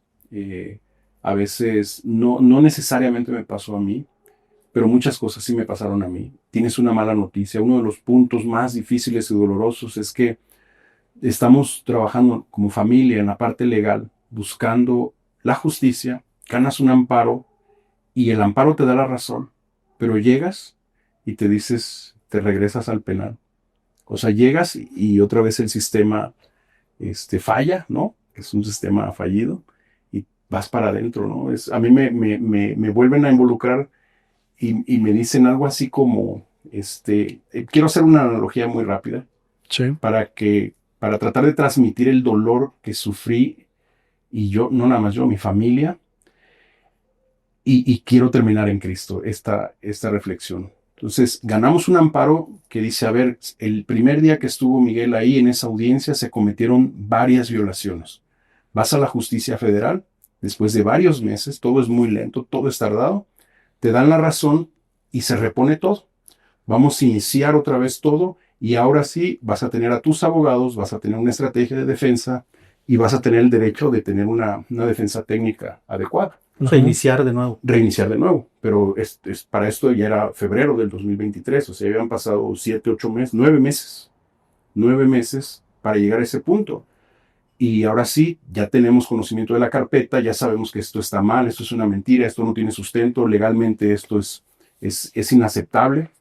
Y entonces me vuelven a vincular a proceso, como, quiero hacer una analogía, como te vamos a detener por homicidio, no hay cuerpo, no hay móvil, no hay arma, pero te vamos a dejar por homicidio. Por si aparece un cuerpo. Es en mi delito que se llama, bueno, no mi delito, sino el delito por el cual me acusan, que es uso abusivo de funciones, tiene que haber un beneficio económico. Y en palabras más o menos del juez dice, no se demostró que tuvieras un beneficio económico, porque nunca investigaron mis cuentas bancarias, quiero decirte. Nunca. No se demostró que tengas un beneficio económico, pero te quedas por uso abusivo de funciones. Eso es un absurdo completo, ¿no? En el momento, en un proceso inicial de conocer la palabra de Dios, pues para mí fue el momento más difícil de la cárcel, porque yo pensaba que me iba a ir. A los 8 meses. A los 8 meses yo ya me veía afuera con mi familia, retomando mi vida, quizás siguiendo el proceso en libertad, no lo sé, y además con los argumentos que escuchas, ¿no? De una O sea, de sí, personas. o sea, sí eres inocente, pero bueno, no inocente, o sea, sí no tuviste el beneficio, pero aún así, pues te friegas, ¿no? Ajá, es el equivalente a decir, se te acusa por homicidio, no hay cuerpo, no hay testigos, no hay arma, pero tu delito por el cual se te acusa sigue vigente. No sé si me explico. Sí. Entonces es muy doloroso y eso me llevó en 2 días. La noticia con mi familia es un shock, ¿no? Mis papás son grandes, mi anhelo era ya salir. Una de las cosas que me enojaba mucho, que yo decía, bueno, es que mis papás están sufriendo otra vez por mi causa, un hijo en la cárcel, y es mi culpa, no porque yo hubiera cometido el delito, sino porque era yo el que estaba aquí en la cárcel, ¿no? Claro. Entonces yo era partícipe de un dolor a mis padres. Yo se los externaba a los jueces, o sea, tengan misericordia. Ustedes saben que yo no cometí el delito, yo necesito trabajar, ya tengo deudas, mi familia me necesita allá afuera, yo quiero ver a mis hijos, quiero a mis padres, mi esposa. Sí, pero bueno, es un momento muy doloroso. Esto fue un sábado a las 11 de la noche, terminamos la audiencia. Al día siguiente estás derrotado, derrumbado, veo a mi hermana, veo a mi esposa y mi hermana siempre me decía, no nos van a derrotar, no nos van a derrotar. Y con la convicción de vamos a seguir adelante, ¿no? Y al día siguiente tengo un tiempo con el pastor y ahí él me da palabra, sabes que Dios te habla y hay un momento donde es difícil explicarlo, hicimos un pacto ante Dios, nos pusimos a orar, Él me acompañó durante muchos días en oración y yo le pedí a Dios que trabajara en mí y el compromiso que yo hice fue servirle al Señor. Entonces, si me voy a quedar, pues me voy a quedar para servirte. Al final, digo, son cosas muy personales, pero y en mi mente era, bueno, si me voy a quedar, pues ahora te voy a servir al 100%. Yo alguna vez tuve un jefe que me decía, es que siento como que no te entregas al 100%. Un jefe secular en Un lo que jefe hacías de secular, médico. sí, años antes, hace muchos años, le decía, es que yo quiero promoverte, pero siento algo que no te entregas al 100% y se te queda grabado, ¿no? Yo le dije, Señor, ahora sí te voy a servir a ti y te quiero servir con todo, quiero entregarte mi vida. Y el deseo, la convicción de servirle, ¿no? Entonces, para esto yo llevaba, gracias a Dios, como 1 mes y medio sirviendo en el templo de nuestra iglesia, del penal, y pues para adelante, ¿no? Lo que Dios Es dijera. parte de esto que me gustó aquí, como lo dices, ¿no? Conoces al Señor, me liberó y reveló su propósito para mi vida. Así ¿Ese es. es el propósito? Es Servir. Sí, yo creo que todos estamos llamados. Tenemos la gran comisión. El Señor nos ha enseñado que Él vino a sembrar una semilla que es un árbol que va creciendo y al final Él nos hace partícipes de su gloria cuando nosotros creemos y compartimos su palabra. Y yo recibí, como muchas personas dentro del penal y como ustedes y muchísimas personas, el llamado para decirle a la gente, ¿no? Yo le puedo decir a la gente ahora, Cristo vive, Cristo es real, la palabra de Dios es el libro más maravilloso que existe en la tierra porque no lo pudo haber hecho un hombre, no hay forma de que personas lo hayan podido hacer, 1500 años, 40 autores. La única explicación es que viene de Dios. Fíjate que quería preguntarte acerca te decía cómo ahorita en las redes sociales se nos da micrófono a muchas personas, se nos da voz, y está muy de moda los apologetas o apologistas, no sé cuál sea la palabra correcta, que intentan defender la fe desde estas cuestiones que tú mencionas, ¿no? 66 libros conformados, miles de años, y hay compatibilidad en el mensaje, las traducciones, todo lo que tú quieras y gustes. Pero el diario vivir nos ha dicho que lo que termina impactando más la vida de personas es ver que lo que ahí dice alguien lo pueda vivir realmente. Y creo que la cárcel, es como una manera de poder Sí. vivirlo más palpablemente, ¿no? Como en tu caso, de decir, a ver, yo sé que soy inocente, Ujú. pero tengo que lidiar con esta Yo, situación. yo sé que soy inocente, pero soy pecador. Y estoy viviendo en un mundo caído y empecé a recibir palabras como Romanos 8:28, ¿no? Todo tiene un propósito, todo es para bien, Dios no te va a dejar solo. Y empezamos, porque no nada más yo, mi esposa, yo, mi hermana, particularmente mi esposa y yo, empezamos a creer la palabra de Dios. Empezamos a sentir el llamado, a acercarnos a Él, que fue lo que tratamos de transmitir en el libro. Y hay como ciertas cosas que a mí me aumentaron la fe. Yo les decía que teníamos hasta 18 servicios. O sea, el lunes en la mañana servicio de oración. Luego teníamos un servicio matutino. Pero como servidores del templo íbamos a compartir la palabra de diferentes áreas. Cada quien tenía ministerios, trabajábamos en equipos de 3, 4 personas. Y todos los días teníamos actividades. Pero teníamos servicio de oración lunes, miércoles y viernes. Teníamos servicios en general matutinos y vespertinos.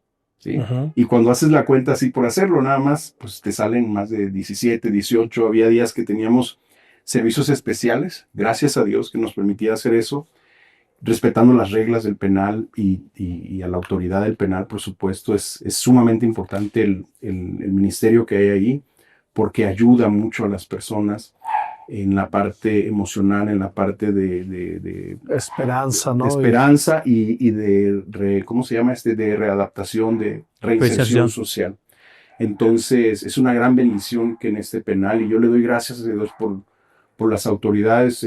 La iglesia cristiana dentro del penal tiene décadas, pero el templo físico construido ahí tiene unos 14 años. Y gracias a Dios por las personas que lo autorizaron, las que donaron, las que construyeron ese lugar, ¿no? Porque para mi proceso personal espiritual con mi familia, ahí hubo un refugio en esa iglesia, en ese grupo de creyentes, y hubo cosas, yo como médico, que confronté, ¿no? Entre la razón y la fe, como decían ustedes antes de iniciar el podcast.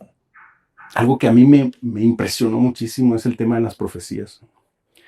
Empezar a leer las profecías y ver la certeza de cuántos años el Señor anunció lo que iba a suceder y todo se fue cumpliendo. Eso fue un quiebre que me ayudó a que mi fe fuera transformada. Escuchar la palabra de Dios diario, cantar alabanzas, hacer adoración. Ya decíamos hace rato, el servicio de alabanza en el templo es algo maravilloso porque los corazones están dispuestos. No hay celulares y desde luego que hay todo tipo de personas. Hay personas que van por primera vez, hay personas que están como que van por compromiso, pero hay personas que están entregadas. Hay personas que están, como dice la escritura, claudicando, ¿no? Ajá. Pero hay muchas personas que están comprometidas y cuando yo descubrí el servicio de oración y traté de plasmarlo ahí, realmente mi vida, yo quisiera que mi familia, que muchas personas pudieran experimentar lo que se siente tener una comunión con el Espíritu Santo y que va más allá de tener una sensación agradable, sino el tener esa certeza de que lo que estás viviendo es real, que Dios es real. Eso es lo que yo quisiera transmitir a la gente porque veo con tristeza como yo estuve antes, ¿no? Yo le digo, Señor, ¿por qué hasta ahora? Pero pues tú sabes, de aquí en adelante yo quiero, no puedo decir que estoy firme, no me confío, pero yo quiero aferrarme a ti, a tus promesas. Perdón, y el testimonio. Una de las cosas que a mí me ayudó muchísimo, pastor, fue el testimonio. Yo ver con mis ojos cómo el Señor transformaba gente ahí enfrente de mí. Vi milagros, vi oraciones contestadas, de cosas sorprendentes. Vi personas que dejaron las drogas, que dejaron malos negocios a un costo alto. Escuché de personas que ya habían llegado antes que yo, que ya los vi transformados, pero te decían, ¿sabes qué?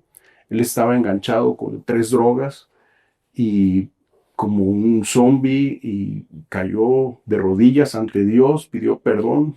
Dios llegó a su vida y lo transformó por completo y ahora está predicando la palabra. Hay una sabiduría que yo decía, bueno, quiero aprenderme. A eso era lo que me refería. Entonces, para mí fue algo, el escuchar testimonios de los internos, de los ancianos de la iglesia, de las personas que ya estaban ahí y de los que llegaban a compartir, porque hay muchos predicadores que estuvieron presos que llegan a compartir. Hay pastores, algunos estuvieron presos, otros no, pero el tema de los testimonios es fundamental y ese fue el llamado que tuvimos, que Dios nos dio a mi familia, a mi esposa y a mí, de compartir el testimonio porque a lo mejor, ahorita decíamos, a las redes sociales nos permite a mucha gente ahora tener la posibilidad de abrir un celular o abrir una cámara y hablar.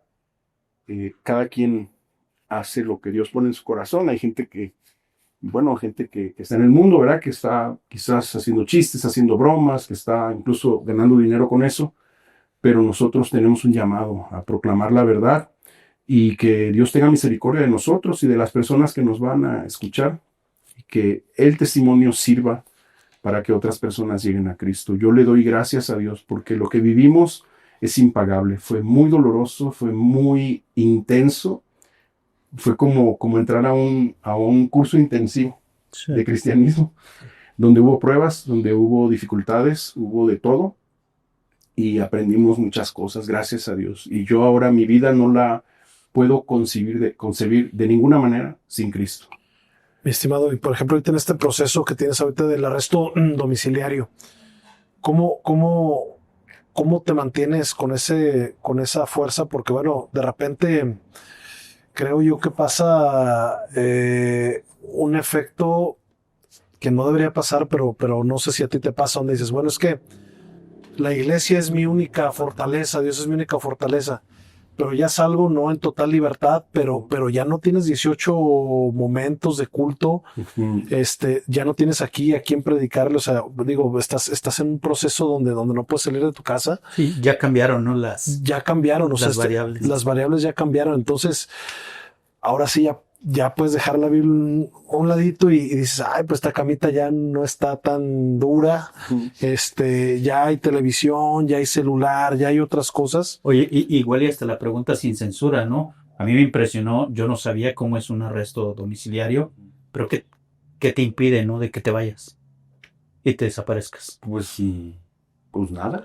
O sea, la pregunta es, ¿traes uno de esos chips en las piernas? Es la pregunta. No, sino lo que tú dijiste al principio, ¿no? Ajá. O sea, creo que te has visto en encrucijadas en donde se prueban tus valores, tus principios y tu fe. Uh-huh. A ver, miento y a lo mejor reduzco la pena. Uh-huh. Y ahorita yo te podía preguntar, ¿qué te detiene aquí? Porque yo pensé que había un guardia. No hay un guardia. ¿Qué te detiene? O sea, ¿qué te detiene de decir, ay, ¿sabes qué? Me salgo y a lo mejor, yo no, o sea, me voy a otro país, a otra ciudad donde no pueda vivir en una mayor libertad. Yo quiero decirles algo que es lo que Dios nos ha permitido vivir. Realmente fue algo muy intenso que cambió mi forma de ver y de pensar completamente. Yo creo sinceramente que estamos en los tiempos finales. Es mi sentir después de leer, de escuchar prédicas, de leer la palabra de Dios. Yo creo que así como se cumplieron cientos de profecías, se van a cumplir y se están cumpliendo muchas profecías. Entonces mi forma de pensar ha sido totalmente transformada, como dice en Romanos 12:2. Y veo el mundo de una manera diferente. Muchas personas me han preguntado, ¿y no te sientes estresado? Estoy sumamente agradecido. El penal no se lo deseo ni a las personas que me llevaron ahí. Es muy duro, es doloroso.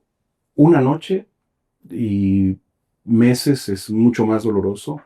Estar lejos de tu familia, no se lo deseo a nadie. Pero Dios tuvo misericordia de nosotros, nos dio un propósito, nos enseñó, nos atrajo hacia Él, escuchamos la voz, hay libre albedrío, decidimos seguirlo, decidimos entregarnos, y hoy mi vida es para agradecerle a Dios. Después de lo que viví ahí adentro, estoy fascinado, agradecido de que estoy con mi familia, estoy cerca de ellos, a mis padres, aunque no los puedo ver, puedo hacer videollamadas, ya no tengo que estar estresado por las llamadas con mis hijos, ¿no? Yo estoy agradecido con Dios porque lo que estoy viviendo es para el propósito que Dios me ha llamado y lo que estoy viviendo ahora es ganancia, es para servirle, porque después de lo que viví allá, esto es una gran bendición para mí y creo que Dios tiene el control absoluto de las cosas y si vemos las cosas de manera espiritual, dice, reconócelo en todos tus caminos. Este libro, gracias a Dios, lo empezamos a escribir allá en el penal. El Señor nos fue mandando mensajes, impulsos, y yo me resistía un poco porque yo no veía, pues, cómo iba a suceder esto, pero el hecho de que yo esté aquí en la casa me permitió, y voy a ser muy rápido, si yo hubiera seguido en el penal, seguiría con un archivo, con apuntes, sin terminar, y era necesario que yo viniera aquí, porque tuve que tomar un curso de una cosa, tomé otro curso de otra cosa, en internet hay muchas herramientas, tuve acceso a hacer una publicación digital, que se puede decir, ¿verdad? El libro está en Amazon disponible, y, y eso yo no lo hubiera podido hacer allá adentro, de ninguna manera, pero tampoco le hubiera podido pedir a mi esposa que lo hiciera por mí cuando ella está trabajando, está viendo por nuestra familia, tiene 1000 actividades que realizar. Vamos, no sé si me doy a entender. Sí. Hay un Todo se propósito, acomoda. todo, Dios tiene el control absoluto y yo me gozo y le doy gracias a Dios. Extraño mucho el penal, hice hermanos, amigos, algunos ya salieron antes que yo. Hice hermanos y amigos para toda la vida en ese lugar. Conocí a personas restauradas, transformadas, yo soy una de ellas. Y esto que Dios me ha dado en estos años es la mejor etapa de mi vida. Y ahora estar en esto, pues yo estoy escribiendo un segundo libro. De hecho, cuando escribimos este libro, en realidad lo que tuvimos que hacer fue partirlo. Entonces tenemos borradores para otros libros, con todo respeto, ¿verdad? Sí, Y es no que- es para No, vanagloriarme. y es que hay Es temas que ahorita por el tiempo no podríamos tocar, ¿no? Yo quería y tenía pensado hablar del que habla acerca de doctrinas, religiones y la Iglesia de Jesucristo. Definitivamente no nos da el tiempo. El enfriamiento espiritual, o sea, son algunos que yo me parecía interesante traer aquí a la mesa, pero pues si bien el tiempo no alcanza, digo, al menos ahorita, tal vez en una futura ocasión. Mi estimado, ahorita qué hay para ti? O sea, estás escribiendo el libro, en tu proceso, tu perspectiva, yo sé que a lo mejor estás esperando pues la voluntad de Dios, pero sí ves ahorita un poquito de luz al final del camino, o sea, que pronto pudieras ya salir del arresto domiciliario, no piensas en eso. Bueno, o sea, pienso en eso porque tengo necesidades como todos, ¿verdad? De trabajar, de ver por mi familia, quisiera ir a ver a mis hijos, a mis padres, quisiera tener algunas cosas, pero me someto a la voluntad. Yo creo firmemente que todo lo que ha transcurrido en mi vida, en todo el tiempo, pero en los últimos tiempos, está bajo la soberanía de Dios. Y yo no creo que algo vaya a suceder en mi vida que no esté bajo el control de Dios, y yo me rindo ante eso y me gozo y le doy gracias a Dios porque hoy estoy vivo, porque Él así lo ha querido, porque después de todo lo que vivía allá, de motines, de cosas, de estrés, del dolor, de no ver a mis padres, duele escuchar a tu mamá gritar y ¿por qué otra vez? Eso duele y le dice, Señor, ¿por qué? Tú sabes que yo no hice eso, ¿por qué o para qué? ¿No? ¿Para qué? Entonces, ahorita lo que Dios diga, yo estoy esforzándome para hacer las cosas lo mejor posible, pero quiero que Dios me dicte lo que tengo que hacer y no quiero forzar algo. Hay el sistema, ya lo comentamos, lo sabemos, estamos desde el punto de vista espiritual, sabemos que el mundo está caído, hay perversión en nuestros corazones y me refiero a toda la humanidad, tenemos una tendencia natural a hacer lo malo. Y en ese contexto, yo sé que mi esperanza está en Dios y en la voluntad de Dios, para mí y para mi familia. Tengo necesidades igual que todos. Trato de mantenerme lo mejor posible. Sí hay una gran diferencia, sí extraño el templo, por supuesto, las actividades que hacíamos ahí, a mis hermanos que están allá todavía, pero le doy gracias a Dios porque sé que lo que ya viví era para cumplir un propósito y lo que estoy viviendo ahora es para cumplir otro propósito. Y bueno, yo no me siento firme. Tenemos un corazón que es engañoso y perverso y trato de mantenerme lo mejor posible. Todos estamos con riesgo de enfriamiento espiritual. Hay momentos en que ya digo, Señor, alguien me dio una palabra hace unos meses y ahora que sigue, ¿no?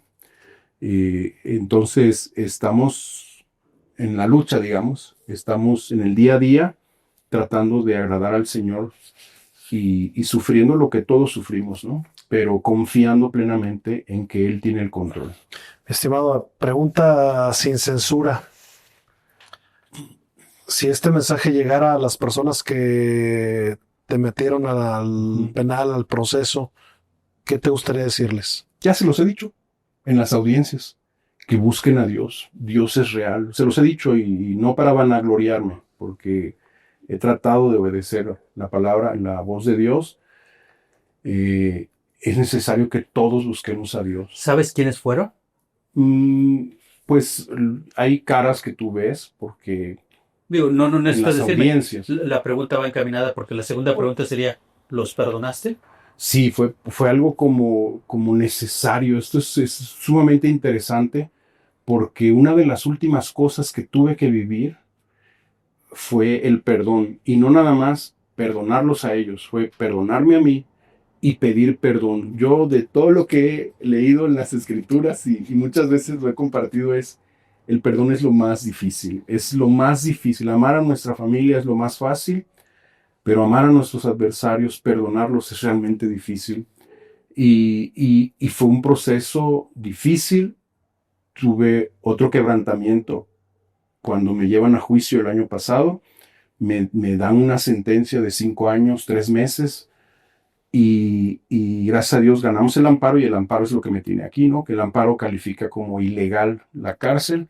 Dicen, tú puedes llevar tu proceso en libertad. Y el juez federal dice, tienes que estar afuera porque es ilegal lo que has vivido, y Pero, puedes tener una medida cautelar. Mi medida cautelar pudo haber sido ir a firmar cada mes, cada 15 días. Los jueces locales decidieron, para ellos, desde su punto de vista, que la medida cautelar más adecuada era el resguardo domiciliario. Yo creo que viene de Dios, porque si yo no estuviera aquí en la casa, a lo mejor este libro no se hubiera escrito. Ni hubiera hecho muchas de las cosas que gracias a Dios he podido hacer en estos meses. Lo veo así y no tengo duda de ello. Pero perdonar fue algo fundamental. Yo pedí perdón a muchas personas que he dañado, cometí errores, como ya lo dijimos.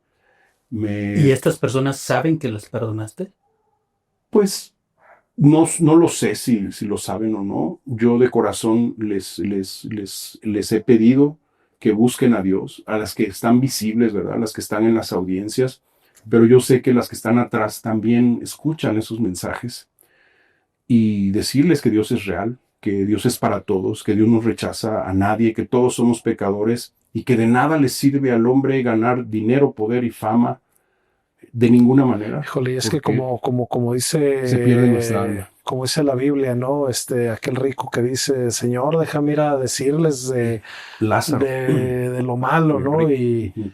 dice, no, pues que tienen los profetas, o sea, si a veces desde la perspectiva de cuando tienes el poder, pues sigue a Dios, pues Pero síguelo también qué tú, interesante, ¿no? porque puedes ser liberado del lugar físico, pero no ser liberado de tu alma con esta cuestión de la amargura, ¿no? Del rencor. El resentimiento. Y como tú lo dices, ¿no? Creo que una de las cosas más difíciles para los cristianos es el perdón. Es el perdón. Es el perdón, y que Dios nos ayude, ¿no? Todos, yo les decía al inicio, yo encontré, porque estaba yo en un lugar donde todos los días llegaban decenas de personas quebrantadas en las drogas, con odio, con amargura. Dentro del penal hay muchas personas que no son cristianas, que viven en cárceles espirituales. Entonces, tienes una cárcel de depresión, de odio, de amargura, y aparte estás en la cárcel, estás pagando por tus errores y vives encarcelado. Y aquí en la calle, en el mundo libre, hay personas que viven en cárceles de odio, de amargura, de enojo. Que se me hace muy Y interesante. que avaricia. están peores Sí. de encarcelados que muchas personas que están en el penal, ¿no? Se me hace muy No interesante. sé si me explico. Y creo que lo dices desde tu libro, ¿no? Ujú. Porque bien pudieras haber sacado otro libro, ¿no? Con tu verdad, con lo que tú sabes, pero te estás enfocando en algo mucho más importante. Claro, es mucho más importante. Un paso ya más adelante, ¿no? Es mucho más importante. Todos tienen que saber que Cristo es real y que está para todos. Miguel, y que Él... Sí. A quien nos estuviera escuchando que esté pasando por una situación de injusticia, de traición, digo, a lo mejor empezando el proceso o en un punto oscuro del proceso, ¿qué mensaje le darías? Yo te diría, ahorita estamos viviendo una epidemia de enfriamiento espiritual. Soy epidemiólogo, ¿no? Ajá. Estamos en una epidemia de enfriamiento espiritual, de violencia, de abandono. Las familias están desintegradas. Ustedes como pastores lo saben. El enemigo ha atacado, ayer lo platicamos mi esposa y yo, a las cabezas, ¿no? Veíamos en algunas escenas de, gracias a Dios que ahorita tengo acceso a internet y puedo gozarme con la obra de Dios en otros lugares. Y ayer me cayó el 20, como usted dijo, pastor, ver que en muchas iglesias están más mujeres. Muchas mujeres, mujeres grandes, jóvenes, pero casi no ves hombres. Ahí en medicina también se da. Las personas que más asisten a los centros de salud y que buscan atención médica son mujeres. Luego están los adultos mayores, pero en último lugar están los hombres de nuestra edad, o sea, de 20 a 50, 60 años, y los adolescentes. Son los que menos buscan atención médica. Y entonces, ¿qué está pasando? Que el enemigo ha atacado a las familias. Entonces, hay mucha gente hoy en día que está viviendo tristeza, depresión, separación, cárcel, injusticias, en este mundo que no le encontramos sentido a la vida. Abres el teléfono y está lleno de violencia, de si pudiera salir sangre, saldría sangre de los noticieros. Lo que yo les diría es que busquen a Cristo, que Dios es real, que la palabra de Dios es verdadera y que van a encontrar paz, van a encontrar sentido, que van a encontrar vida. En medio de lo que estén viviendo hay esperanza y que pidan. Me he topado con gente que me ha dicho, es que Dios no me escucha. Dios no es para mí. Yo, allá en el penal, si tú supieras lo que yo he hecho, yo estoy seguro que Dios no me va a perdonar. Y es necesario que esas personas sepan que Dios perdona siempre y cuando te arrepientas, pidas perdón y que quieras cambiar tu vida, que ya no quieras vivir igual. Entonces hay mucha gente que está en amargura, que está en cárceles espirituales, en la calle, que llega a un trabajo, pero se queda sola como yo me quedaba solo en la noche y sentía un vacío en mi vida anterior. Yo vivía una vida gris, vacía, donde yo me quedaba solo a las 11, 12 de la noche y me ponía a llorar sin sentido, porque no le encontraba una razón. Puedes tener éxito en la parte laboral, pero en la parte personal no van bien las cosas. Y cuando meditas en eso y te das cuenta y dices, bueno, pues, ¿qué está sucediendo en mi vida? Entonces, yo creo que no hay mejor apoyo emocional, espiritual, que nuestro Señor Jesucristo, su palabra, que el Espíritu Santo nos guía a todos a creer y a confiar en Cristo. Es lo que les diría yo, que se aferren, que no importa lo que estén pasando, que se aferren a la palabra de Dios. Todo es real, todo es verdadero, y el Señor a su debido tiempo se va a manifestar y les va a dar paz, y les va a dar gozo. En medio de la tormenta les va a dar calma, y eso, la paz que el Señor nos da, es algo sorprendente que no se puede comparar a nada de lo que hay en el mundo. Nada. Ningún tipo de placer se puede comparar a la obra del Espíritu Santo cuando el Señor llega a tu vida, pero cuando tú decides, y lo sabemos, abrir tu corazón, porque el Señor es tan bueno, ¿no? Es algo que compartíamos mucho, ¿no? Nunca te va a obligar a hacer nada malo y nada bueno, pero tú tienes que decirle, ¿sabes qué? Entra, ven, ayúdame, necesito de ti. Y yo creo que esa es la clave, ¿no? La clave. Qué padre. Oye, yo tengo una pregunta, ahorita que decías que eres epidemiólogo y te gustan las cifras, ¿no? Y los datos. Sí. Bueno, dos preguntas muy similares. La primera creo que es esperanzador para gente, cristianos que están haciendo una labor en los cerezos, Sí. escuchar tu historia, ¿no? El Sí. saber que rinde frutos Sí. el trabajo que hacen. Sí. Y mi otra pregunta con estadística es, tú que lo viviste, ahora que puedes tener acceso a más información, no me sé la cifra, no sé cuántas iglesias seamos en San Luis, pero de esas iglesias, ¿qué te gusta en porcentaje que sean los que van y visitan cerezos? Bueno, yo creo que muy poco, primero ¿no? sí es una gran bendición. El ministerio carcelario es una gran bendición. Yo lo primero que hice, y traté de hacerlo lo más rápido posible, fue establecer contacto con los líderes y de decirles gracias a Dios por sus vidas, síganlo haciendo, es de gran bendición, no tienen idea del impacto y lo hago nuevamente, ¿verdad? Que Dios los siga bendiciendo y que les siga dando las fuerzas, los recursos, la motivación para que sigan yendo a las cárceles, donde quiera que estén. Es un ministerio hermoso, maravilloso, donde hay frutos sin duda y que el Señor nos ayude a todos, ¿no?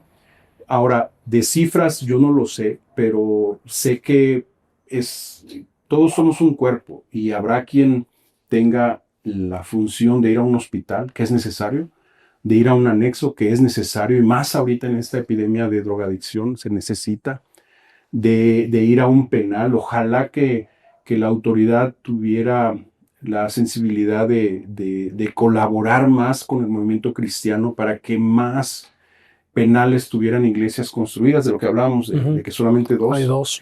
Que hubiera más servicios, que se pudiera, y que también en el corazón de las personas fuera a ir. No es tan fácil, ¿eh? No es tan fácil entrar a un penal. Resentido de que Dios te puso ahí, pues no vas a ir a buscarlo, ¿no? Pero No, también es un compromiso. Sí, es un compromiso personal fuerte. Yo les puedo decir lo que vivió mi familia. O sea, para entrar a un penal pasas humillación. Sí. Te tienes que vestir de una manera, te tienes que ajustar a ciertas reglas que tú dices, bueno, ¿por qué estoy viviendo? O sea, no nada más fue un proceso para mí, también para mi familia. Y para entrar al penal, las personas que van también tienen que pasar por eso, revisiones exhaustivas, reglas que tú dirías, bueno, voy a viajar tantos kilómetros, voy a llevar comida y aparte me van a decir que esto no, y que, ¿sí me explico? Sí, sí. No es fácil. Entonces, mi admiración, mi respeto y que Dios les siga dando fuerzas y ojalá que más gente puedan hacerlo y que la autoridad también sea sensible. Yo agradezco a Dios por todo el proceso, por las personas que estuvieron en mi contra y a mi favor, porque todo fue y ha sido y seguirá siendo para bien, para mí, para mi familia y para mi relación con Dios. Y estoy seguro que en el penal hay muchísima gente comprometida con nuestra forma de vivir como cristianos, ¿verdad? Porque gracias a Dios hay un movimiento fuerte ahí en el penal, pero también gente comprometida con la reinserción social. Entonces, esas personas que son autoridad, que pudieran tener esa sensibilidad para que promover que haya más contacto, más intervención en los penales, en los anexos, en los hospitales, que es de gran bendición. Sí, fíjate que la pregunta iba porque creo que parte de nuestra intención en este podcast de Cristianismo sin Censura es traer a la mesa este tipo de conversaciones, sobre todo también que nos sacudan un poquito a los cristianos sobre qué estamos haciendo, ¿no? Tú ahorita que hablabas acerca de cómo se te fue revelado tu propósito, que es un propósito que todo cristiano deberíamos de tener de compartir el evangelio, pero no olvidar que, por ejemplo, la Biblia dice, Jesús dijo que parte de nuestra labor es ir y visitar al que está en la cárcel, ¿no? Y por eso era mi pregunta, porque yo no sé, y otra vez creo que esto también es una aclaración para la gente que nos escucha, no nos paramos aquí desde que nosotros somos, Luis y yo, los cristianos perfectos, y no, o sea, de hecho como iglesia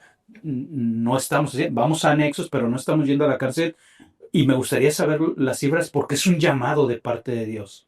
Hay un libro que me gusta mucho de Dallas Willard, y él le llama La Gran Omisión. Jesús nos dio una gran comisión, pero muchos nosotros como cristianos la hemos convertido en la gran omisión.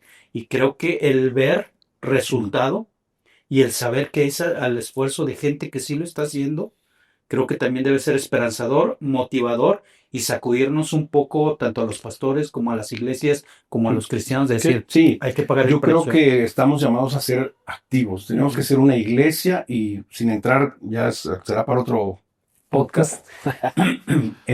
Yo creo que como iglesia debemos de estar unidos. Tenemos un solo Dios, tenemos una sola fe y debemos de estar unidos como iglesia, como cuerpo de Cristo, cada quien haciendo la función que le corresponde, porque a la mano le toca hacer algo, al ojo le toca hacer algo, a la oreja le toca hacer algo, pero sí es necesario que seamos una iglesia proactiva, diligente, despierta, activa, dinámica, porque por muchas razones, porque es un mandato del Señor y porque estamos obligados a hacerlo como cristianos. No podemos conformarnos a lo que el mundo nos ofrece. Tenemos que ser renovados, transformados y vivir la vida realmente como el Señor la manda, porque todos vamos a ir a dar cuentas. Todos vamos a dar cuentas y no quiero entrar en temas doctrinales, pero vamos a ser pasados por un juicio, ya sea para recompensa, dice la palabra de Dios que va a haber, las obras van a ser probadas. Así es. Y yo creo que tenemos que esforzarnos y estamos trabajando, yo lo digo, para el mejor jefe del mundo. Ahora yo trabajo para Cristo y es lo mejor que me ha pasado en mi vida. Y a lo mejor esa parte de decir, quien nos pueda escuchar, que pueda decir, pues que los líderes o los pastores, se organicen para ir. No, yo creo que muchas veces, o la mayoría de las veces, ese cambio empieza desde la gente, ¿no? Decir, oye, pastor, ¿qué estamos haciendo? Queremos hacer algo. Pues tú eres el líder, guíanos o dinos a dónde vamos, ¿no? Iglesias que de repente nos quedamos ya con ciertos ministerios y decimos, pues ya estamos cumpliendo y hasta ahí, ¿no? Sino que haya personas, porque es bien difícil que el líder diga, pues vamos a hacer todo esto, sino el líder va a guiar a las personas que quieran hacer estas visitas, estos cambios, estas situaciones. Y sobre todo, ¿no? cuando Hay mucha necesidad. Yo lo viví. Yo quisiera comentar un par de cosas así muy rápido. Una es que nadie de nosotros es perfecto. Todos somos humanos, somos imperfectos. Nuestra naturaleza es que somos imperfectos y por eso necesitamos, para poder vivir y experimentar la gloria de Dios, necesitamos buscar a Cristo, llenarnos del Espíritu Santo. Y si vamos a pensar que hasta el momento en que seamos perfectos vamos a hacer algo para servir a Dios, no vamos en el camino correcto. Tenemos que creer en la palabra de Dios, que creer en sus promesas y ser activos y diligentes. Nadie es perfecto y todos cometemos errores, pero tenemos que dar ese paso de fe para servir al Señor. ¿Por qué lo digo? Porque se necesita. Como epidemiólogo, lo que estamos viviendo en nuestro país es lamentable. Estamos en una gran crisis, se necesitan más iglesias, más pastores, más predicadores, se necesitan más ministerios de oración, necesitamos un despertar nacional, un avivamiento nacional, que el Espíritu Santo nos guíe a todos como iglesia. Yo no he podido pisar una iglesia ahorita, pero de lo que viví, de lo que aprendí y con todo respeto, de lo que el Señor me ha revelado, es que necesitamos ser proactivos. Y no conozco las iglesias y no estoy juzgando a nadie. Simplemente creo y estoy convencido, y creo que por aquí está en algún punto, tenemos que prepararnos para la etapa que viene. Estamos en los tiempos finales y tenemos que llevar y cumplir lo que el Señor nos ha mandado a todos. Y en este momento, en este país, se requiere un gran avivamiento y un gran trabajo de las iglesias. Algún día mi esposa me decía, el Señor ya nos dio las herramientas y tenemos que ponerlas en práctica. Sí. Ya nos dio el poder, ya nos dio el espíritu, ya nos dio el amor y ahora lo que tenemos que hacer es ir, en orden, con decencia. Hay un ministerio carcelario, hay pastores que están en ese ministerio, que se dirijan a ellos y que se coordinen para ir allá, ¿no? En hospitales también. Hagamos todo en orden, decentemente, pero no dejemos de hacerlo. Yo ayer decía en una plática también, para mí a lo mejor es fácil decirlo aquí, ¿verdad? Que estoy en mi casa y no puedo salir, pero creo que sí tenemos que dar ese buen testimonio. En el penal yo lo aprendí. En el penal aprendí, hay una gran solidaridad, y no nada más entre cristianos. En general hay una gran solidaridad entre los internos. Y entre cristianos es impresionante cómo en una semana, dentro de una cárcel, puedes juntar 3,000 pesos para llevar pan y café a un área. Entre internos. No es para vanagloriarme, no lo hacía yo, lo hacíamos un grupo de servidores y de congregantes, ¿no? Dentro del penal, donde hay poco trabajo, donde la paga es mínima, donde hay dificultades, carencias. Es milagroso que dentro del penal haya servicios y ministerios de misericordia dentro del penal. Wow, qué increíble. Y no lo digo por mí, lo digo por la iglesia que está ahí, para gloria de Dios. Bueno, pues no sé, vamos, yo creo que cerrando, no sé, ¿alguna pregunta más, Richie, para cerrar? Sobre todo, qué gusto conocerte, qué gusto saber lo que está sucediendo a través de los ministerios carcelarios, saber de tu vida, que la gente te pueda conocer un poco más, conocer lo que Dios sigue haciendo, ¿no? Qué importante saber que lo que dice la Escritura, ¿no? Tenemos un Dios que transforma vidas. Amén. Y Gracias, que el mismo Dios. que obró ayer sigue obrando hoy y va a seguir obrando, ¿no? Un placer, Miguel. Sí, pues igualmente también, digo, por si quiere alguien, adquirir el libro, Miguel, ¿cómo lo puede hacer? Pues Este, sí. Sí, sí, muchas gracias. El libro está en Amazon, es como lo más práctico. Hay un tema ahí del sobrecosto por el envío, pero está en Amazon. Lo más barato es digital, ¿no? Digital. Yo estoy convencido que fue un llamado de parte de Dios y estoy seguro que va a ser de gran bendición para aquellas personas que lo lean. El libro se llama De la prisión a Cristo, lo pueden buscar en Amazon con mi nombre. Nosotros también aquí en San Luis Potosí tenemos disponibles y por medio de mi familia en Tabasco y en la Ciudad de México. Por si alguien quiere sí, no, y a lo mejor acercarse. alguien que escuche el podcast que dije, yo quisiera ayudar en la situación, lo que hablabas, bueno, pues es una forma muy práctica de apoyar en la situación que estás viviendo ahorita y aparte de bendecirte, ¿no? O sea, Amén. cumples dos propósitos. Igualmente, si en los comentarios nos quieren, lo quieren adquirir o lo encuentran en Amazon o algo, está pues en los comentarios, ¿no? Ahí ponemos, Va a estar en la descripción. va a estar en la descripción y Gloria a Dios. también para que lo puedan, por ahí adquirir.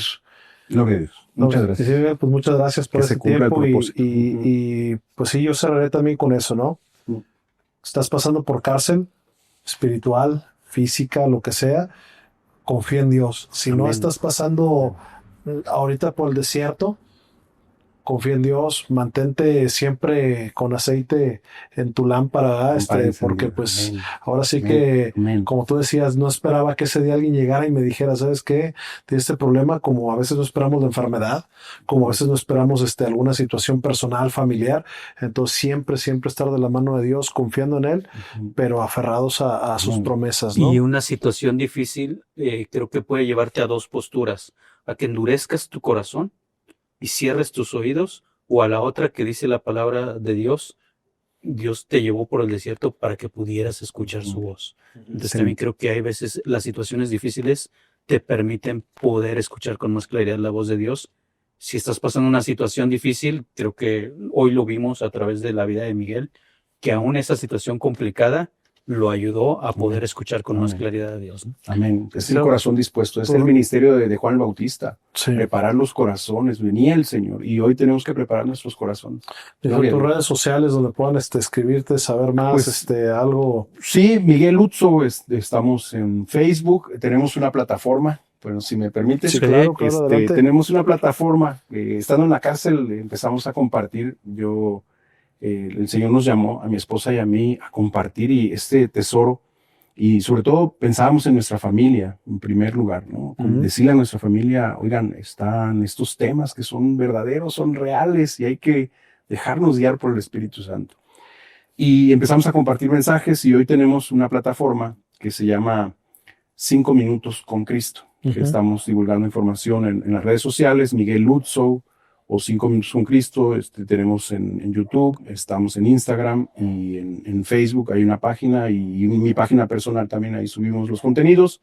Gracias a Dios, una persona muy valiente está publicando unos podcasts en la Huasteca, puedo comentarlo. Sí, Elsa claro. Valles, cada semana tiene un podcast con una reflexión que es muy similar a lo que hacíamos en el penal, de estudiar un tema y darlo a conocer, ¿verdad? Con lo que Dios nos ha dado.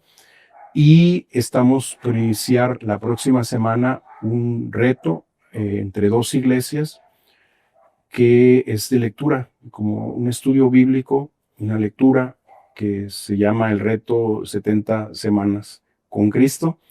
Y queremos leer toda la Biblia, queremos escuchar la Biblia completa y de manera paralela vamos a analizar lo que tú decías hace rato, que me encantó, palabras en su origen, palabras que son importantes como disposición, son palabras que a lo mejor escuchamos, pero cuando las ponemos en el contexto de lo que Dios quiere de nosotros, tienen una profundidad impresionante, ¿no? Cuando yo empecé a leer Shalom, que fue hace como 2 meses, wow, me quedé sorprendido todas las implicaciones cuando el Señor dijo la paz.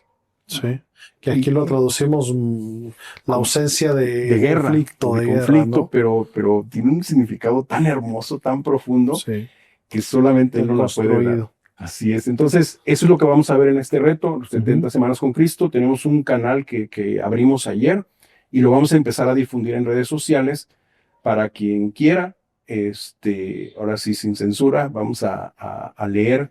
No somos expertos, no somos teólogos. Vamos a hacer estamos haciendo un trabajo de equipo entre dos iglesias, mi esposa, un servidor, para que podamos acercarnos a la palabra de Dios y que queremos que la gente experimente lo que Dios nos ha dado en este tiempo. Sí, pues bueno, ya lo escucharon ahí, si no, pues regrésenle. Y pues bueno, pues Sí. muchas gracias. Sí, no, al Miguel. contrario, Y, gracias a ustedes. Y pues aquí cerramos nuestro episodio, perdón, de Cristianismo sin Censura. Gracias a Dios. Gracias. Bye. Gracias. Dios los bendiga. Muchas gracias.